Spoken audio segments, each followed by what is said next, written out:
Okay, real talk. We need to have a conversation about K-drama villains. The characters who are objectively terrible people, doing absolutely unforgivable things, and yet, there you are, rewinding their scenes, maybe rooting for them just a tiny bit, definitely questioning your entire moral compass.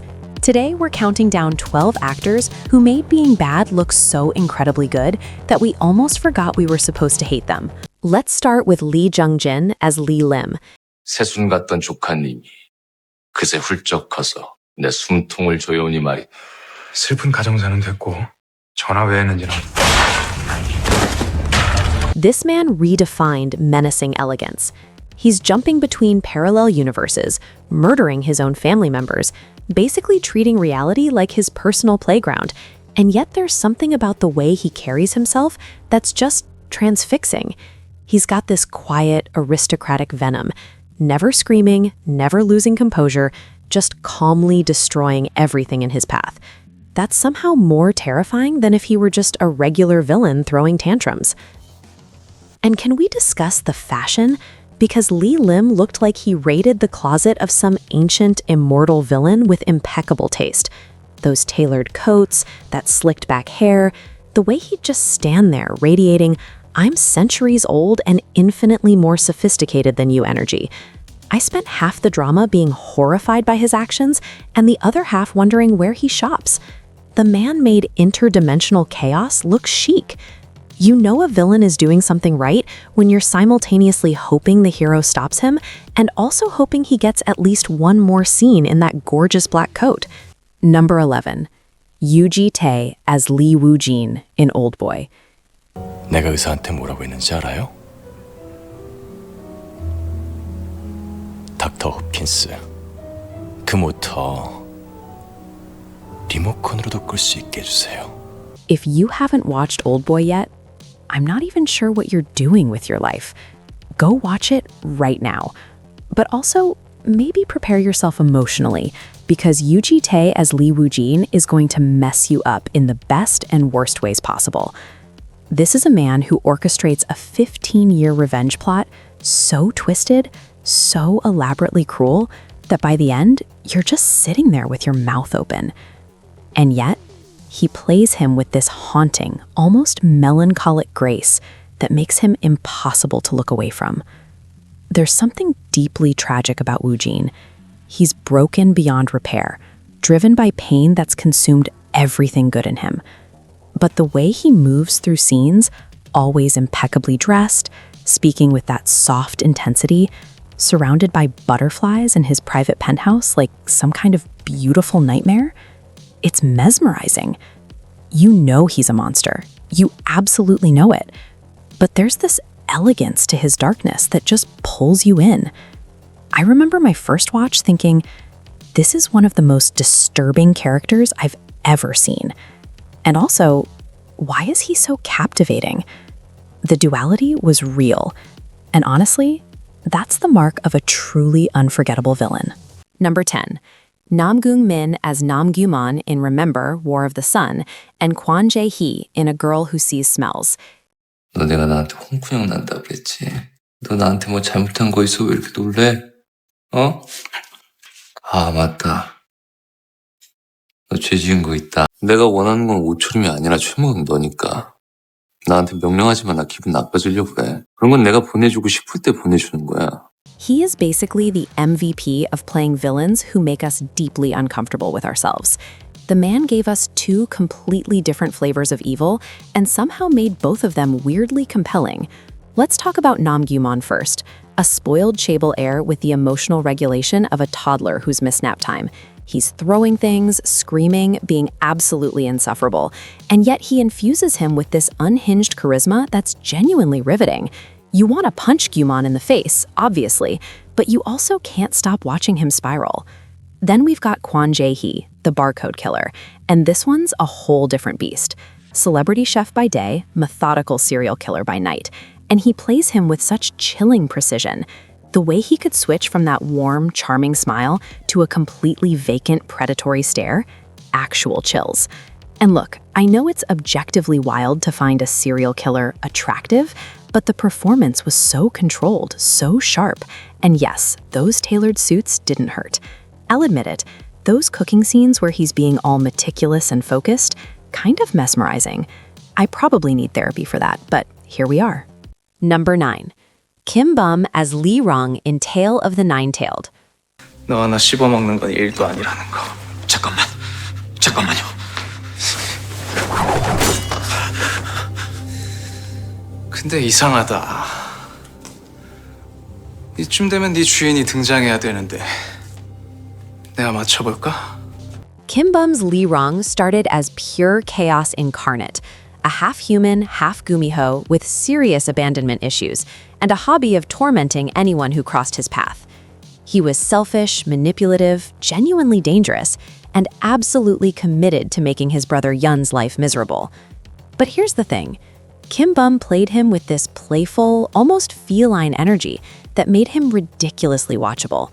That smirk, the way he moved like he was constantly one step away from causing delightful mayhem, you knew you shouldn't be charmed, but good luck resisting. What really got me was how they layered in his vulnerability, this misunderstood younger brother thing that hit way harder than expected. You're watching him do genuinely terrible things, and part of your brain is screaming, he's the villain, while another part is going, but also he's hurt and lonely, and maybe just needs someone to care about him. Actually, scratch that. He probably would have eaten any puppy we gave him. Still, there was something about his emotional journey, combined with Kim Bum's undeniable presence and those incredible action sequences, that made it impossible to fully hate him.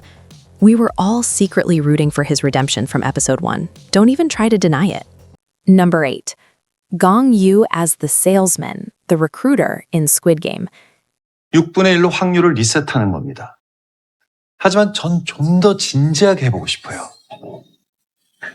성균 씨는 특별한 분이니까. 다시 탄창을 돌리지 말고 한 발씩 번갈아서 쏘는 거예요. He had maybe 10 minutes of screen time as the salesman in Squid Game, and somehow those 10 minutes left a permanent mark.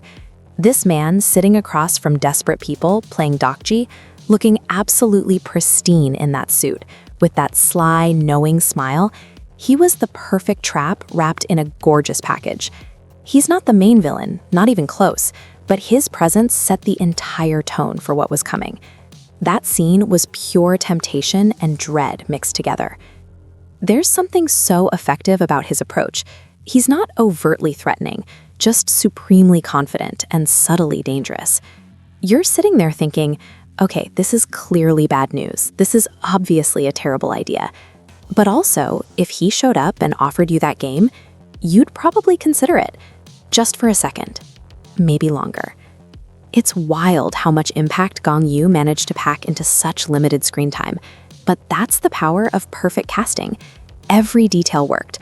The hair, the posture, that confident lean, all of it screaming, I'm going to ruin your life, but you're going to thank me for it. Terrifying and magnetic in equal measure. Number 7. Kang Ki-young as Hwang Pil-gwang in The Uncanny Counter 2. 마주석에 아내를 죽인 나. 여기 있었던 거야, 마주석. 네 아내의 죽음의 진실. Our beloved comic relief guy, playing a ruthless, superpowered evil spirit? Yeah, that casting choice was a whole moment. We're so used to seeing him as the funny best friend or supportive boss that when he showed up as Hwang Pil-gwang, it was genuinely shocking, and he committed to it completely. Brutal, arrogant, absolutely loving every second of tormenting the counters. His fight scenes were vicious, and he had this swagger that just radiated pure malevolence. But here's my problem, and I mean this as a compliment. He looked way too good doing it. That slicked back hair, those intense eyes, the sheer confidence as he effortlessly demolished the good guys, it was hard to reconcile friendly Kang Ki-young with this legitimately terrifying villain. The man made being a murderous spirit look stylish, which feels like it shouldn't even be possible. Every time he smirked after doing something completely unforgivable, I was torn between wanting the counters to win and being slightly distracted by how well he pulled off the whole powerful evil entity aesthetic. They maybe made him too powerful for too long, honestly. I needed the good guys to get a win, but he was clearly having the time of his life being bad. Number 6. Bae Na-ra as Na Baekjun in Weak Hero Class 2. 박후민 얼굴 좀 보고 오자. 후민이 옆에서 알짱대지 말라고. 나도. 네? 그냥 두라고. 박후 잘하고 있네. If you're looking for a fresh face doing seriously unsettling villain work, Bae Na-ra as Na Baekjin is your answer. He plays the charismatic, ruthless leader of a delinquent union. And charismatic is doing a lot of heavy lifting there, because this character is genuinely unnerving. Baekjin has this calm, controlled demeanor right up until he explodes into extreme violence. And that unpredictability makes him so effective as an antagonist. What he brings to the role is this quiet intensity that just draws you in, even when you absolutely don't want to be drawn in. He's got a sharp, almost elegant look. Nothing flashy, just this dominant presence that fills every scene he's in. There's darkness simmering underneath everything he does, and you can feel it through the screen. It's the dangerous appeal of someone who's always 3 steps ahead, always calculating, and you're just waiting for him to show exactly how cruel he can be. He's definitely a rising star in the villain department, and I'm both excited and slightly terrified to see what he does next. Number 5. Lee Jun-young as Gum-sung-jae in Weak Hero Class 2, Han Soo-kang in Brave Citizen, and Yoo Bam-jin in Class of Lies. 근데 뉴비가 안 보인다? 연시인인가 뭔가? 너 같은 새끼 배 죽일 수 있잖아. 족밥 새끼야. 수아랑은 그래도 한땐 친구 같은 사이였는데 확실하지도 않은 소문으로 그렇게 말하는 건 좀 아니지 않아? He has basically built a whole career on playing villains. This man has range, from Gum-sung-jae to Han Soo-kang to Yoo Bam-jin, and every single one of them is magnetic in the worst best way. There's this natural intensity he brings to every role that makes even his most despicable characters completely watchable. Whether he's a privileged bully or a calculating murderer, he absolutely owns every frame. His version of Gum-sung-jae in Weak Hero Class 2 is this force of nature, physically intimidating but also sharp as hell. Then you've got Han Soo-kang in Brave Citizen, who's literally a sociopathic high school bully who gets off on making other people miserable. And Yoo Bam-jin in Class of Lies, a privileged student hiding a murderer underneath that clean-cut exterior. Lee Jun-young just has this knack for making you unable to look away, even when you're seething with anger at what his characters are doing. There's something almost primal about his presence on screen, that raw, dangerous energy that keeps you glued to your seat, even when you should probably take a break for your blood pressure. Number 4. Lee Byung-hun as Hwang In-ho, the frontman in Squid Game. 게임이 끝날 때까진 절대로 이성을 찾게 해서는 안 돼. 하지만 네가 날 죽여도 변하는 건 없을 거야. 누군가 내 자리를 대신할 거고 내일 게임은 그대로 진행되겠지. For most of Squid Game, he is hidden behind that black mask, and yet his presence is absolutely undeniable. He moves with this precise, deadly authority that tells you everything you need to know. This man is in complete control, and crossing him would be the last mistake you ever make. He's the architect of those horrific games, silent and methodical, and even without seeing his face, you're captivated by the sheer weight he brings to every scene. When the mask finally comes off, oh, that was a whole revelation. He brings this signature intensity and depth to the frontman, a man clearly burdened by his choices, but completely committed to his dark mission. There's a tragic elegance to him, a villain whose complexity makes him more than just the bad guy. And look, let's address the elephant in the room. He's gorgeous, he's powerful, he's wearing that incredibly cool black coat, and he's presiding over mass murder. It's a complicated mix of feelings. His quiet authority just commands respect, even when you're horrified by what he's orchestrating. I found myself wanting more scenes with him, which feels wrong to say about someone running a death game, but here we are. That's the power of great casting and an unforgettable performance. Number 3. Doh Kyung-soo, D.O., as An Yo-han in The Manipulated. 안유한 대표님을 소개합니다. 처음부터 없던 일로 만들어드리겠습니다. 박태중 씨는 저한테 면담 신청한 목적이 뭐예요? 이것 때문에 올라온 거였어? D.O. playing a psycho villain was not on my bingo card, and honestly, it broke my brain a little. We're so used to seeing him in sweet or heroic roles that when he takes on An Yo-han, this meticulous, chillingly precise killer, it's genuinely shocking. Yo-han is brilliant and methodical. His crimes are executed with such disturbing perfection that he becomes almost untouchable. And Dio doesn't play him as some over-the-top maniac. Instead, it's all in the subtlety. That's what makes it so effective and so unsettling.